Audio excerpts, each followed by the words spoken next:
Alrighty, good afternoon, ladies and gentlemen. Hajim Zero here, back with another quick movie review.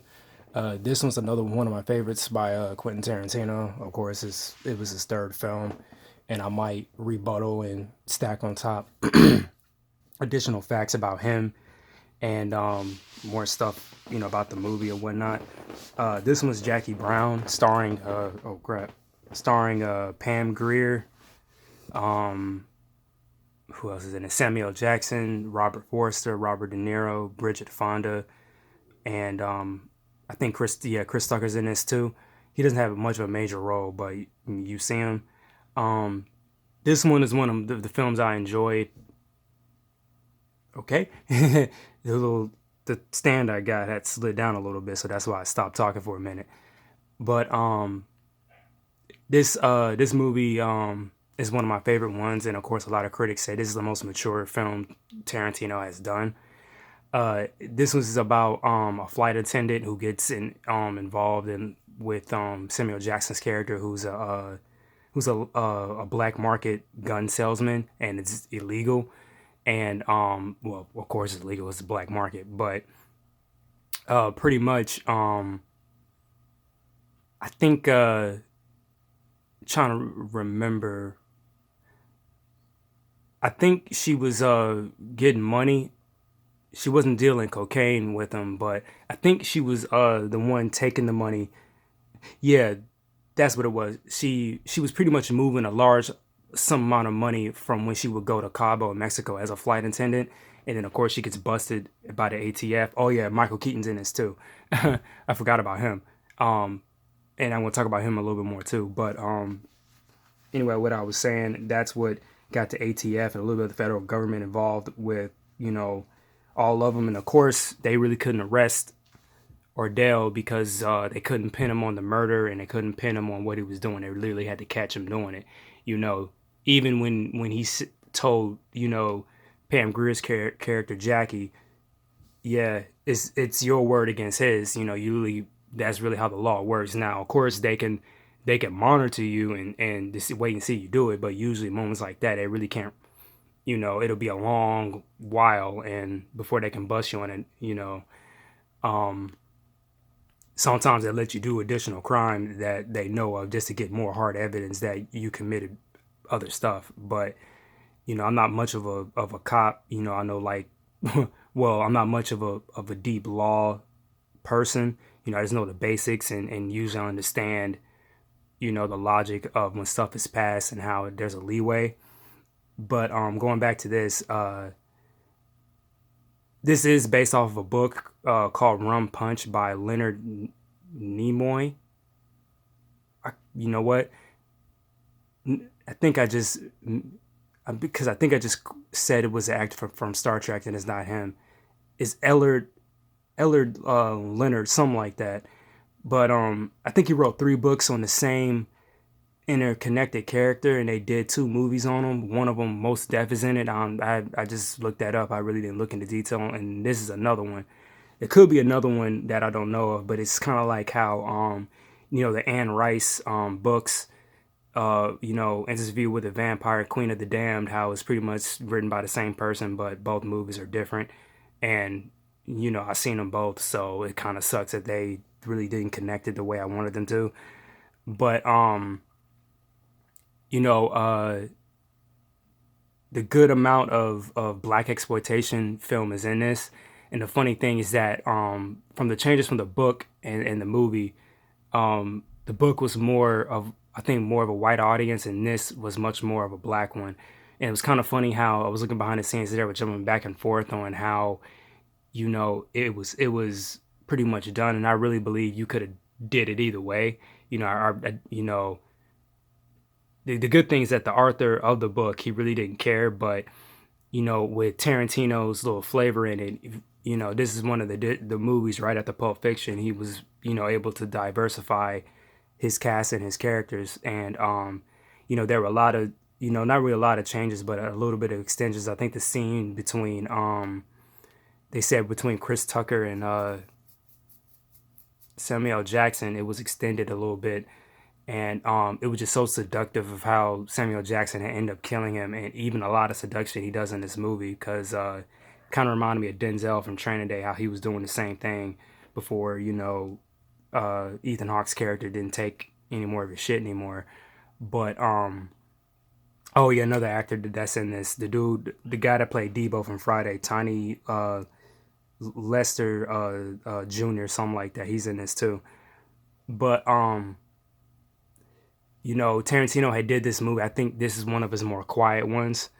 Um, some of the fans, I would say, some of the fans that like Pulp Fiction didn't really much like this movie, but they said that their parents had liked the movie, and even he stated he made the movie, yeah, for older people. He didn't make the movie for the fans that had liked his stuff, and I give a lot of credit for Tarantino for doing this. I think he did it, pretty much to show in the limelight. I can make a good film without, you know, following necessary rules or pretty much slap you in the face again, because I got a lot of critical acclaim for Pulp Fiction, and it's pretty much a fu to all those critics and whatnot. Just like what he said about doing a movie, to go ahead and do a movie. Don't sit there and wait, because the longer you wait, technically it's not going to get done.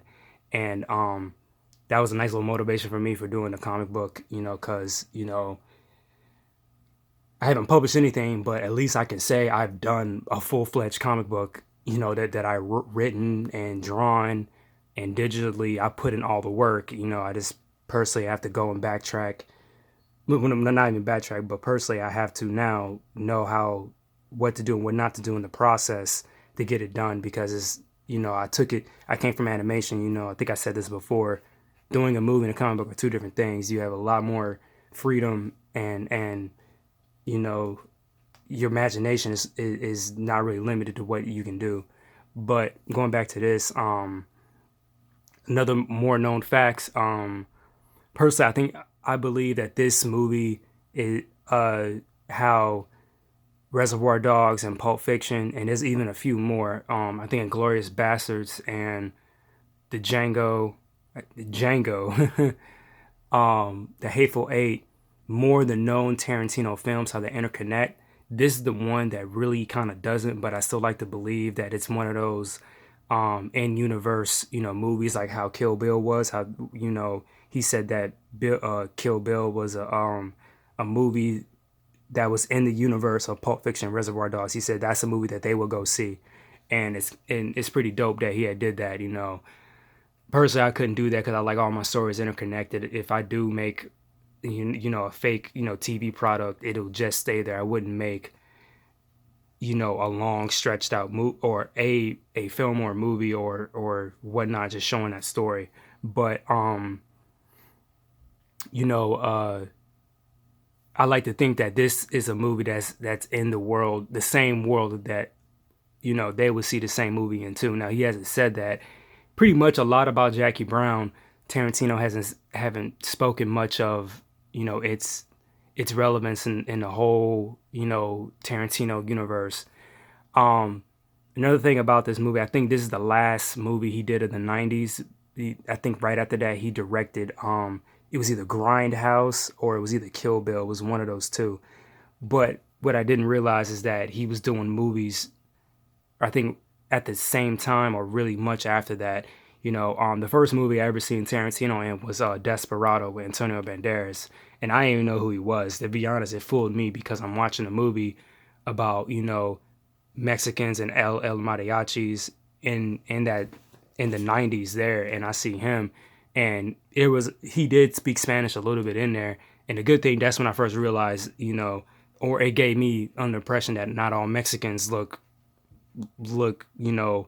either my skin tone or darker. Some of them do look like that, or they could be half Spanish, culturally, and it was taught to them. And finding out he did that movie because of Robert Rodriguez, and I think the second movie I seen him in was From Dusk Till Dawn, and then I think right after that, that's when I found out more about him, how a little bit relevant he was, because I think I seen one of his movies before. I just didn't know who he was. And I think the first movie I saw was Pulp Fiction. Yeah, and that was before I caught on, to looking at all the, the core details of who he was. But as a filmmaker, I really, really, like him. This is the movie that, pretty much on the core that Spike Lee had criticized and got pissed about, saying that he made a black movie, and this is pretty much it.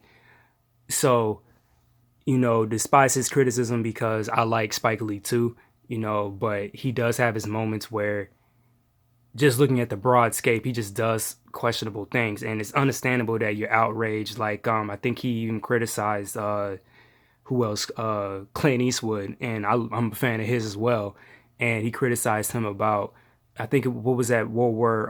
It was a World War II movie, and Spike Lee had did his right after that. It was Miracle at Santa Ana. Oh, it was Flags of Our Fathers, and he was criticizing, you know, Clint Eastwood for not showing black soldiers in the army. And don't get me wrong, I will say this truth because, be honest, I haven't seen both movies. Only seen a little bit of Miracle at Santa Ana, and ironically, both of those movies had Fast and the Furious characters and actors in it, and it was just kind of funny how that core parallel. But back to the subject, back then it was segregated, and you know, I gotta really look at the World War II history. Of course, I know about Red Tails and a lot of what some of the black soldiers had did even in that time, but something is telling me that our government, of course, is hiding certain history secrets that they don't want the public to get out about, especially about World War II or many other, battles that we contributed to, or even, who had put a certain slap on a certain operation, a certain mission, to not, that turned the tide of the battle. So again, I like all those filmmakers I just mentioned. I like them all, and the reason why I'm skeptic about Spike Lee is because he's made a few films right around the time, I think, when Pulp Fiction and Reservoir Dogs that came out. Of course, I think like Do the Right Thing, Malcolm X, The Devil in the Blue Dress. Again, they're all good films, but with his criticism, I think Dick Gregory had even, criticized him, saying that, you know, you're criticizing gangsters that talk in the movie, but at the same time, we didn't say anything about you pretty much putting Malcolm X in a zoot suit and doing the movie of Devil in a Blue Dress, making black women, promiscuous. And to be honest, that's a fair criticism. Yeah, and I'm gonna hit an even harder one, and this is the one I said. And on top of what Dick Gregory said, I think I said to somebody in Facebook. And don't forget the fact of the matter that he also made another movie about a black man impregnating a bunch of lesbians in New York, and you know, just that is a bad taste in anybody's mouth. Yeah, don't get me wrong, it's nice and kinky, because I have my kinks too. But come on, you're gonna do a movie about that, and then it's kind of funny because until, say, like, I get into a debate about somebody about this topic and I mention that and say it gets spread worldwide, not only a lot of black people might not like Spike Lee, but a lot of LGBTQ people are going to get mad at him too, because he did make that movie and it was so independent, even though that movie had a good, notable, credible actors in it, about four of them I could think of, or actually five, and it was just a funny thing. But this movie is really good. I know my grandfather would have definitely liked it. And when I get into the westerns, I know a lot of these movies he really liked since he passed, a few years ago, and I can't remember what day in May was his birthday, but in a way, I'm gonna be watching, more, westerns. A lot of movies I know he would have liked in his memory. So,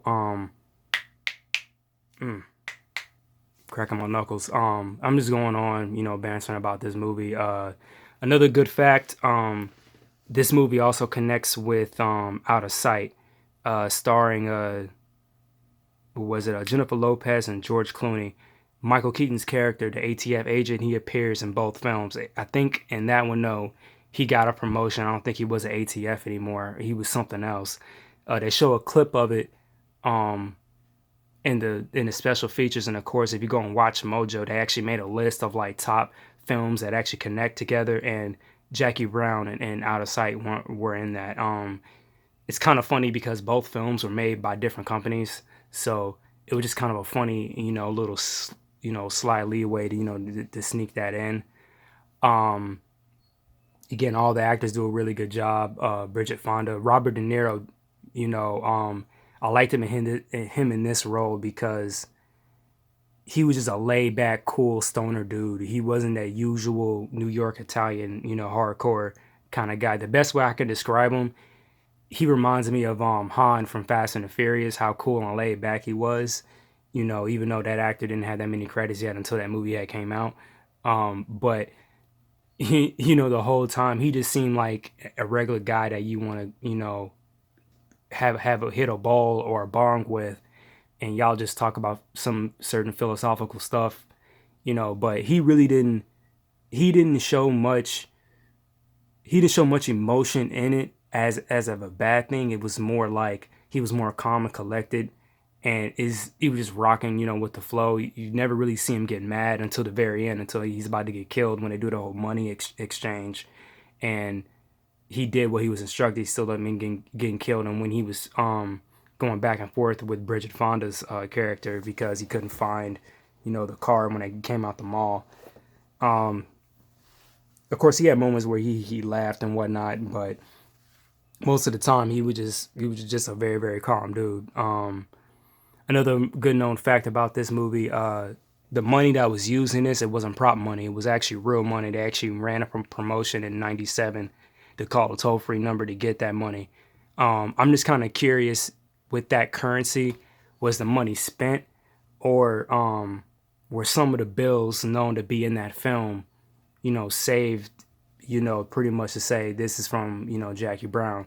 So I'm just kind of curious about that. I wonder if say like it was a single $100 bill and it was used in the movie. I wonder if that particular bill's price has gone up, So say like it was at like $1,500 and you're gonna pay $1,500 for a $1 bill, especially one from the '90s that was used in the film. So I'm just kind of curious if all the bills were spent, or if does a collector, has it in his garage or something like that.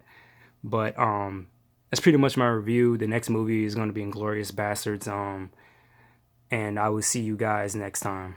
Sayonara.